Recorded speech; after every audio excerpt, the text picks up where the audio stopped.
So mga tol, may bata na naman po si Sean Gibbons na nanalo at nakakuha ng world title. Yan po ang Mexican fighter na si Eduardo Nunes na dumayo sa bansang Japan kahapon. Napanalunan po niya ang bakanting IBF Super Featherweight World title sa kalabang Japanese fighter na si Masanori Rikishi. Tinalo po ni Eduardo Nunes sa pamamagitan ng unanimous decision sa score na 117-111, 116-112 at 115-113. Grabe nga po ang naging bakbakan mga tol. Sa mga early round, epektibo yung mga counter ng Hapon sa Meksikano. Ginagamit niya ang kanyang footwork at haba. Subalit nagbago po ang tema sa kalagitnaan ng round dahil dyan na po kumamada ang knockout puncher na si Nunes. Sa dami nga po ng tinanggap na suntok ng Hapon, makikita na bugbog sarado po ito. Bagamat tinatamaan din po si Nunes ng mga solid shot, parang hindi man lang iniinda ng Meksikano ang suntok ng Hapon. Buong akala po ng lahat, babagsak na itong si Masanori Rikishi sa round 10 na magrugi ito ng tamaan ng solid shot ni Nunes. Pero matibay din itong Hapon mga tol. Kinaya pa rin niya at naitawid niya ang laban hanggang round 12 at pumabor po lahat ng hurado mga tol dito kay Nunes. Kaya ngayon si Eduardo Nunes na po ngayon ang bagong IBF Super Featherweight World Champion. So sino kaya ang mga Pinoy na pwedeng itapat dito kay Nunes? Dalawa nga po ang nakikita ng mga Pinoy fans na pwedeng itapat dito sa bagong kampyon.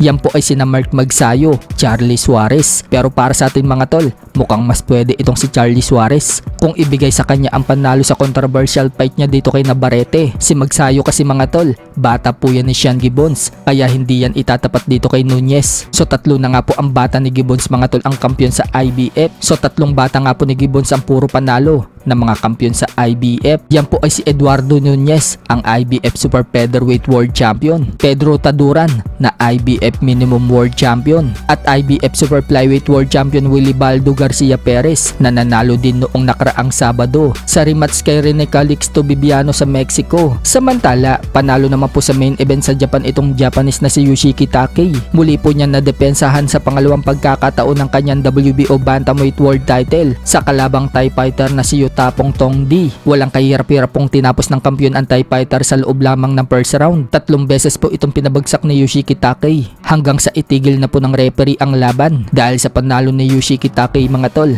nananatili pa rin po siyang walang talo. Umabante na po ang record sa 11-0 with 9 knockouts. Habang nakalasap naman po ng kauna-unahang talo ang Thai fighter, bumagsak po ang record sa 15 wins and 1 loss with 9 knockouts. Samantala, may Pinoy unbeaten naman po ang napalaban sa bansang Thailand kahapon at nabahiran po ang record niya mga tol at bigo po niyang masungkit ang WBC Asian Minimum Belt. Yan po ay si Roland Toyogon. Tinalo po siya ng Thai fighter na si Tamanon Yumtrong via unanimous decision. Umiskor po ang tatlong mga hurado ng 97-93. Dahil dyan mga tol, bumagsak na po ang record ng Pinoy sa 8 wins, 1 loss and 1 draw with 4 knockouts. Umabante naman po ang record ng Thai fighter sa 27 wins and 1 loss with 10 knockouts. Sa ibang balita naman mga tol, legendary trainer na si Freddie Roach, sinabing ayaw na daw dapat niyang bumalik si Manny Pacquiao sa boxing dahil already great na daw si Manny Pacquiao. Nagawa na daw nito lahat ng dapat niyang gawin. Subalit sinabi daw sa kanya ni Pacquiao na may isa pa daw siyang trabaho.